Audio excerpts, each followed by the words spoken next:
என்ன மீண்டும் லாக்டவுனா? போர் நீடித்தால் இன்னும் ஒரு வார காலத்தில் அடிப்படை உணவுப் பொருட்களின் விலை பட்டியல் கண்டிப்பாக உயரப்போகுது. இப்போவே தண்ணீர் கேனு, பெட்ரோல், டீசல் போன்ற அத்தியாவசிய பொருட்களுடைய விலை உயர்ந்துடுச்சு. நம்ம எரிவாயுவுடைய, அதாவது சமையல் எரிவாயுவுடைய தட்டுப்பாடை நம்ம கண்ணால் பார்க்க முடியுது. இந்த போர் தொடரும் பட்சத்தில் நமக்கு குளிர்பான பாட்டில், சோப்பு, பிஸ்கெட்டு, கவரில் பேக் செய்த பொருட்கள், சாக்லேட் உள்ளிட்ட பொருட்களின் விலை கண்டிப்பாக உயர்வை சந்திக்கக்கூடும், அல்லது பொருட்களின் விலையில் மாற்றம் இல்லாமல் அளவு குறைக்கப்படும். பிளாஸ்டிக் சம்பந்தப்பட்ட பொருட்களின் அனைத்து விலையும் ஏற்றத்தை சந்திக்கும். வெளிநாடுகளில் இருந்து இறக்குமதி செய்யப்படும் மூலப்பொருட்கள் அனைத்தும் இறக்குமதி தடைபடலாம். போர் முடிவுக்கு வந்தாலும் கூட விலைவாசி ஏறுவது உறுதி.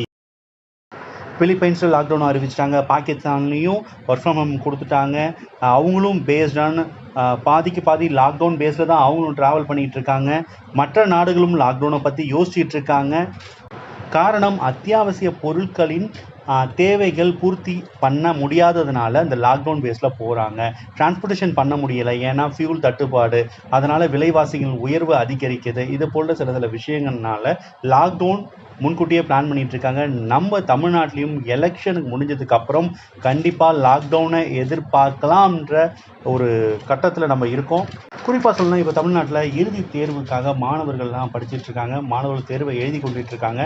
அந்த தேர்வும் எலெக்ஷனுடைய ப்ராசஸும் முடிஞ்சதுக்கப்புறம் கண்டிப்பாக நம்ம லாக்டவுனை சந்திப்போன்றதில் எந்த ஒரு மாற்று கருத்தும் இல்லை. இது முழுக்க கோவிட்-19 போல் இருக்காது. இந்த லாக்டவுன்றது எனர்ஜி லாக்டவுன் போன்று, அதாவது எரிபொருளின் பதட்டத்தையும் தட்டுப்பாட்டையும் கட்டுப்படுத்தக்கூடிய புது வகை லாக்டவுன் என சொல்லப்படுது. வளைகுடா நாட்டில் ஏற்பட்டுள்ள போர் சூழல் காரணமாக சமையல் எரிவாயு மற்றும் பெட்ரோல் மற்றும் டீசல் தட்டுப்பாடு ஏற்படும் சூழல் உள்ளது.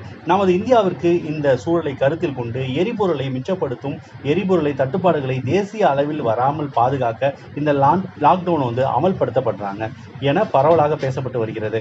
இது சம்பந்தமாக பிரதமர் அலுவலகத்தில் உள்ள முதன்மை அதிகாரி அனைத்து மாநிலத்திலும் உள்ள தலைமைச் செயலாளரிடம் முதல்வரிடமும் ஆலோசித்து வருவதாக தமிழக மக்கள் தேர்தல் வணிக நிறுவனங்கள், அதாவது திங்கள் முதல் வெள்ளி மீதி நாட்கள் பொதுமக்கள் வாகனங்கள் வெளியூர் செல்ல அனுமதி இல்லை. அத்தியாவசிய தேவைக்கு மட்டும் வாகனங்களை உபயோகப்படுத்தலாம்.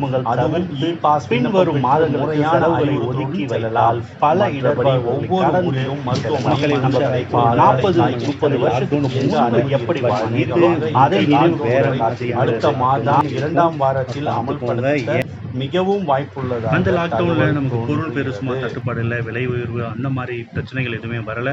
பட் இந்த லாக்டவுனில் அப்படி கிடையாது. நம்மளுடைய அத்தியாவசிய பொருட்களே தட்டுப்பாடு வரலாம் என்று எதிர்பார்க்கப்படுகிறது.